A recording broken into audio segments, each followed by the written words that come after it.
Welcome to Shorty SuperCoach. Going to take a look at the Blues today.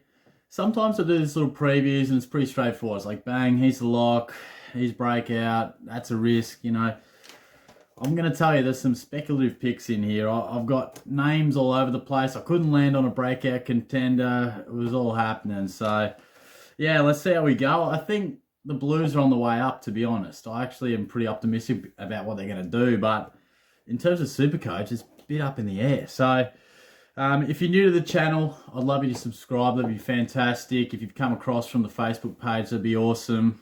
Because, yeah, pretty much from here, the content will be pretty regular, every couple of days. And, probably once we get into the new year, just about every day, that'll be the intention. Was able to do it last year, so hopefully can do it again. But look, Carlton, the lock is as simple as it's going to get for this video. And that was Sam Walsh. What a jet, he's played 60-odd games and he's a freak. 117 average, yeah, you're going to pay some coin for him, but he will be as consistent as the day is long. Lowest score is 71, and he went under 90 like 5 or 6 times, which is pretty good considering they were 87, 89, 89, 81, and 86. So he's consistent, very hard to shut out of the game with his work rate, and he's just got a happy knack of, well, it's not a happy knack, he works his ass off. So he gets to so many contests and established himself as the Blues' #1 mid. It took me a long time to get around to that, but Cripps could bounce back. We'll get to that, but he's past him at the moment pretty rapidly. But he's also got a ceiling, 193, 158, 140s are in there too. So the bloke's a gun. Breakout contender, I got nothing for you. I couldn't come up with anyone with substance that I could hang my hat on. I'm not going to preach Paddy Dow this year before you jump all over me. But let me just read you some names that I'm not going to take to the bank, or don't give me shit if they don't go any good. I'm not putting everything on it. But if we were betting, it's just little 0.25 units, We're not going nuts, but it's just worth a look. Tom Williamson, I'm a big fan of him. If he can get a go off half-back, I just think he's a guy that could find his way to being a really good footballer. But again, super speculative. Liam Stocker as well. I think he showed some signs, like just 5-minute periods, a possession here, a long goal there, to just say that he's got something, but he hasn't really found it consistently at AFL level. So I wonder if those two blokes can have a big pre-season. Same could be said for Tom De Koning. I think it's a big year for the De Konings. I think Sam at Geelong is going to really establish himself as a lock in our best 22 at centre-half back. And Tom, it's probably just a matter of time before he becomes the main man in the ruck. And I think when he does, we're going to see some massive numbers. It took someone like Sean Darcy a long time. And yeah, they're completely different types of ruckman. But I think, years ago I said similar about Darcy. Once he becomes the main man, he could be a jet. And I think the same can be said for De Koning.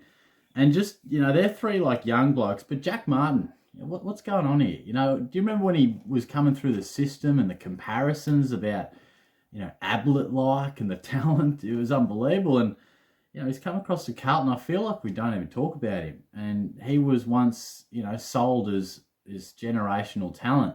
So he's better than his average. I think it was like 68. But again, I couldn't, for the life of me, say pick him. I couldn't even encourage you to think about him. But I've got to give you something. So, there are a few guys that maybe you just keep under your hat for your SuperCoach draft in like 3 months' time. But, he's a really interesting prospect, Martin. Now, the risk. Paddy Cripps. Boy, I think last year I had him down as my lock. I am as big a fan of Paddy Cripps as you will find. But he caused me some pain last year. Caused a lot of people some pain, and himself included. He wasn't right physically, carrying a massive load. If he can get himself fit, he will 100% average more than 100. But, having said that, he's in this category for a reason. It's a massive risk. The Blues midfield is going to look a fair bit different now. The game has changed a little bit. Probably his stoppage game was taken slightly away from him. The game hasn't changed drastically, but just with some rule changes and that type of thing, speeding the game up, particularly early in the season, his ability to get from contest to contest just wasn't what it had been. So wouldn't shock me if he comes out, shoots the lights out, great pre-season, averages around 110. But, I'd be pretty brave to go with him after he has hurt us a touch. but I love him. And look, another man who hurt me last year, but I still think can find his best football is Zach Williams. Now, 84.7 last year, a long way from his best. Let's face it, last year was a bloody nightmare. It was a shocker. He had injuries, out of form, pressure from the new contract. Didn't look settled at all, positional changes. Now, he's a halfback flanker, unless he has a massive pre-season, goes midfield, but I don't see the need for it anyway at Carlton now. I just think you plonk him at halfback, he's comfortable there, and he's averaged 93.9 and about 101 back there anyway. So that was as a Giant. Again, you'd probably be crazy to go with him because, and I would be, I won't be going with him, but I'm just saying, wouldn't shock me if he came out and averaged 90 plus. But for us to select him would be a pretty risky option because even at his best, he's only gone the three figures once and 95 plus just once. So there's better options, but I personally hope he finds his best form. And Charlie Curnow, massive risk. I'm sure when the prices come out, we'll see, some pretty value type looking numbers across from his name, but I wouldn't endorse it at all. Big key forward coming back from a massive injury. It's going to take him time. So don't get seduced by the fact that Curnow is way cheaper than his best and he's potentially the best forward in the comp when fit. But he's got a long road back. So just be mindful there.